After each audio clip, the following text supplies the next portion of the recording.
Fair use. Papers. He had just under half a minute before he was restrained.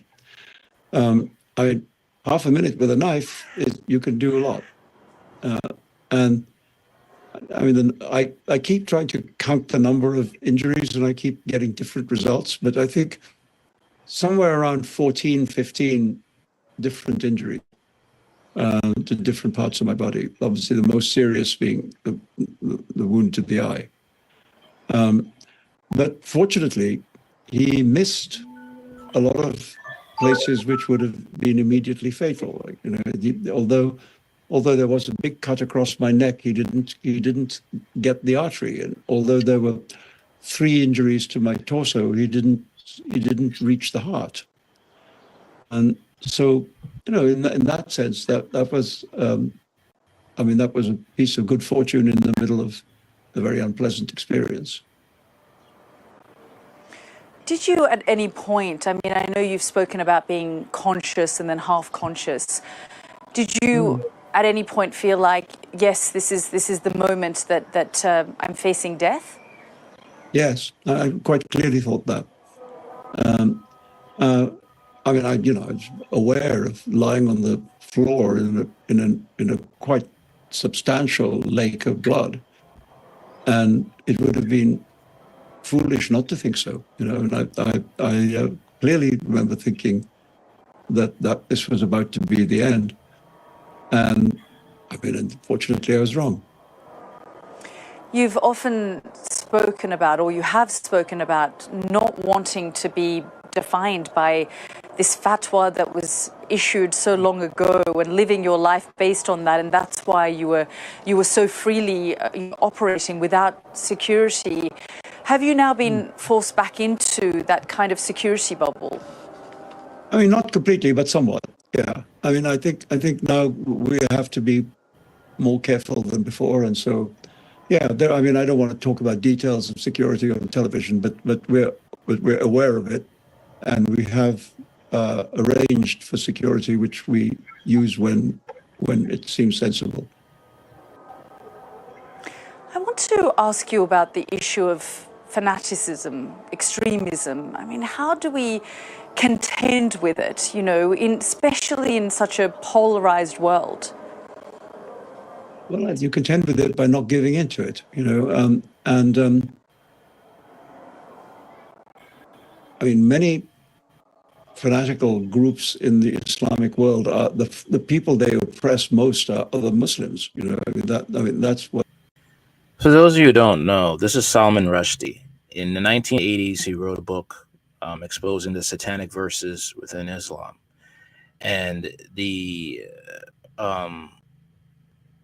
imam at the time in Iran put a fatwa on him, a bounty to take him out. And a young 25-year-old who was indoctrinated into Islam, and according to Islam, you're to fight the Jew, fight the Christian, fight unbelievers, okay? And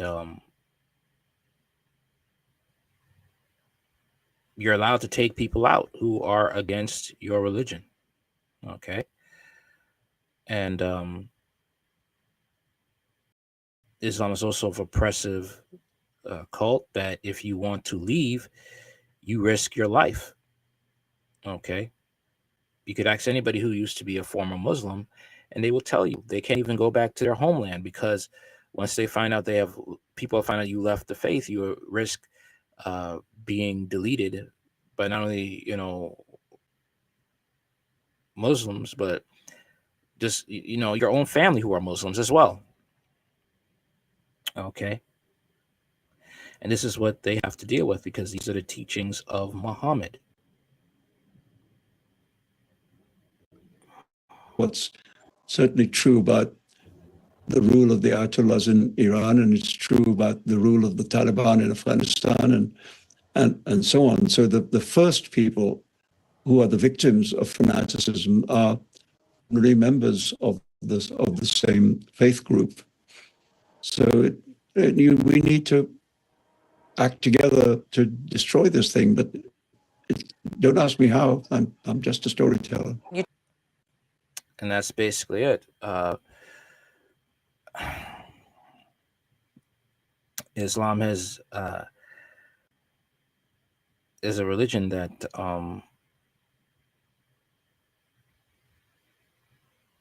has had a lot of power and connections. Okay, you dare talk about it, criticize it, you risk your life. You risk being shunned. This is a religion where people can practice taqiyya, who are Muslim, lie basically, and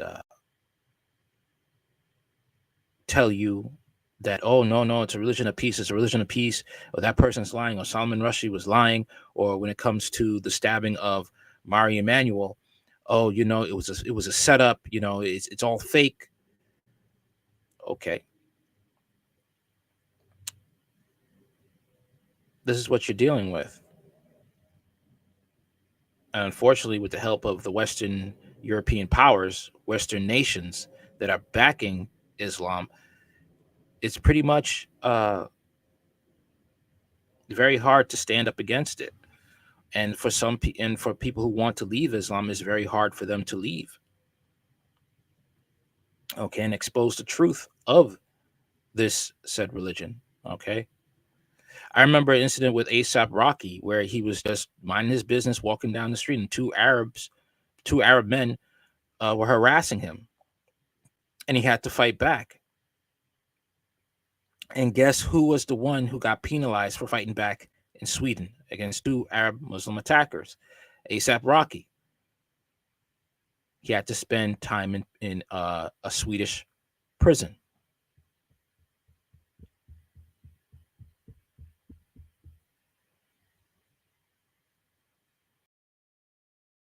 That's how it goes.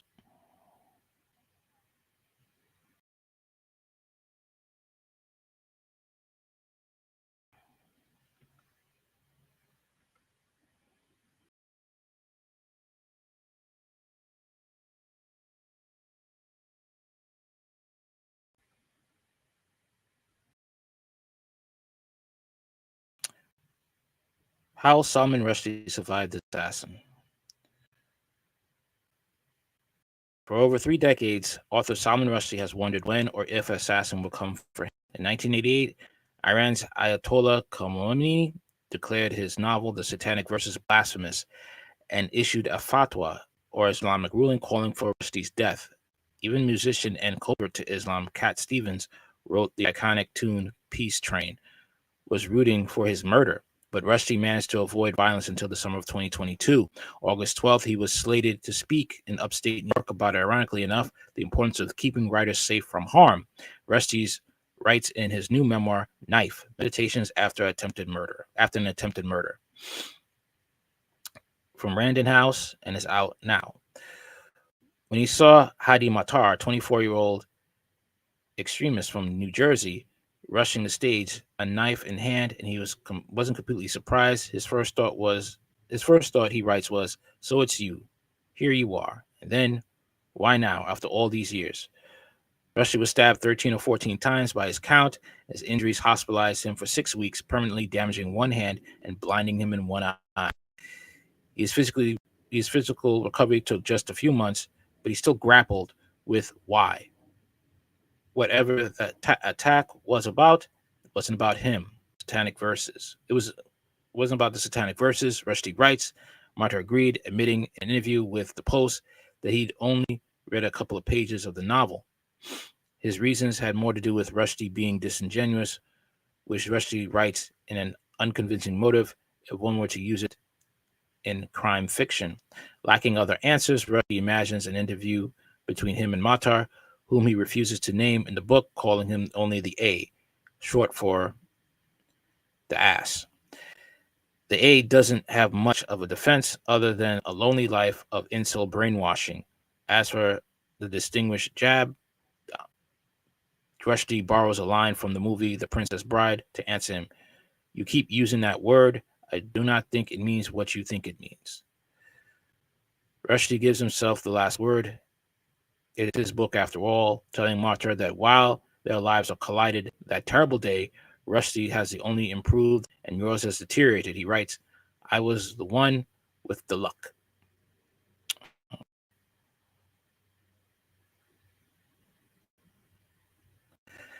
And this is what, people have to go through if they dare try to talk about Islam, if they dare try to tell the truth. All right. He was a very brave man to make that book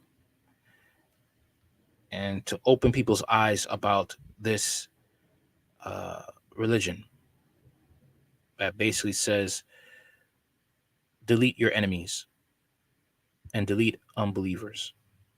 Okay, there's many things about Islam that not even most Muslims know about. The fact that about abrogation, that the later verses um, cancel out the earlier verses, like when Muhammad was in Mecca, okay, and he didn't have much support, and he was trying to win people in Mecca to his religion, saying he was the prophet of God and uh, they should follow him, and they rejected him. But when he went to Medina and he started getting power and resources, that's when he went on to force people into his religion. Okay. And then he started saying things about you have to fight the Jew, fight the Christian, um, very oppressive towards women, um, buying and selling black slaves. Okay. Um,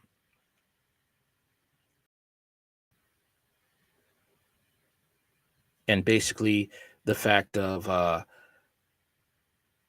if you are few in number in a country, lie about who you, what are your true intentions, okay?